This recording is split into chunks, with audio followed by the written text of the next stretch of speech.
Est-ce que vous pourriez nous rappeler en quelques mots quel est le rôle du Césaire?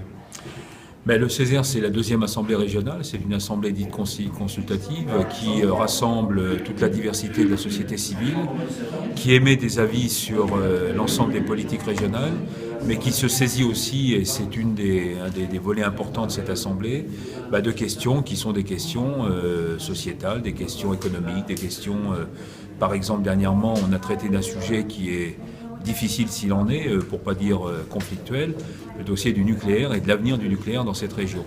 Non pas pour prendre parti pour ou contre, mais simplement pour justement essayer d'abord de mieux comprendre quels étaient les enjeux, les conséquences de tel ou tel choix. Si demain la France décide ou bien d'accentuer son parc, au contraire de le diminuer, quelles sont les conséquences pour cette région par exemple.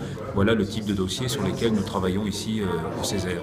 Alors, des dossiers importants, comment vous expliquez finalement que le citoyen connaisse mal le Césaire ou ne connaisse pas même son existence? Le citoyen, il connaît les organisations syndicales de salariés, les organisations patronales, il connaît les associations, il connaît les universités, il ne connaît pas le Césaire dans sa composition globale.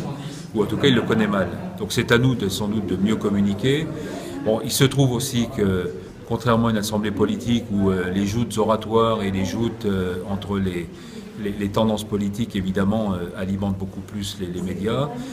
Au Césaire, on est plutôt dans une démarche, non pas consensuelle, mais on essaie de tirer par le sens de l'intérêt général, si je puis dire, les débats, et d'amener justement par l'écoute, par la discussion, par la réflexion, des avis, des propositions, des rapports, dont je ne dis pas qu'ils sont forcément consensuels systématiquement, mais qui essaient de donner un éclairage et d'influencer les politiques publiques vues du côté de la société civile. C'est aussi peut-être pour ça que les médias s'intéressent peut-être un petit peu moins aux travaux du Césaire. Quels sont les dossiers sur lesquels vous allez devoir vous plancher dans les prochains mois? Est-ce qu'il y en a certains qui sont fondamentaux pour la région? Fondamentalement, d'abord, oui, la situation économique et sociale, soyez surpris que je n'en parle pas, qui amène aujourd'hui un certain nombre d'évolutions structurelles très fortes. Donc nous avons de ce point de vue-là deux axes. Un axe plutôt court terme où nous mesurons en tendance générale et continue ce qui se passe dans tous les secteurs de l'économie de la région et donc l'impact sur l'emploi particulier.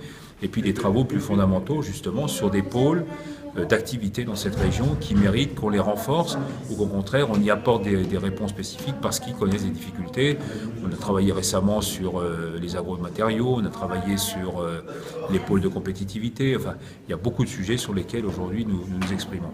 Et puis en termes d'actualité à venir, il y a deux sujets sur lesquels nous allons être saisis et nous sommes déjà saisis. C'est à la fois le prochain contrat de plan État-région. Et là, nous allons faire des propositions de priorité, en quelque sorte, d'intervention de l'État et de la région sur ces politiques publiques. Et puis les fonds européens qui viennent aussi et dont la région est destinataire pour accentuer, améliorer, conforter un certain nombre de politiques que la région entend mener. Là, c'est bien l'expression du Césaire qui peut permettre aussi à l'exécutif régional par exemple, d'avoir plus d'attention sur les problèmes de mobilité, si je prends un exemple, ou sur la question, par exemple, de la formation professionnelle, ou beaucoup de secteurs sur lesquels nous nous exprimons.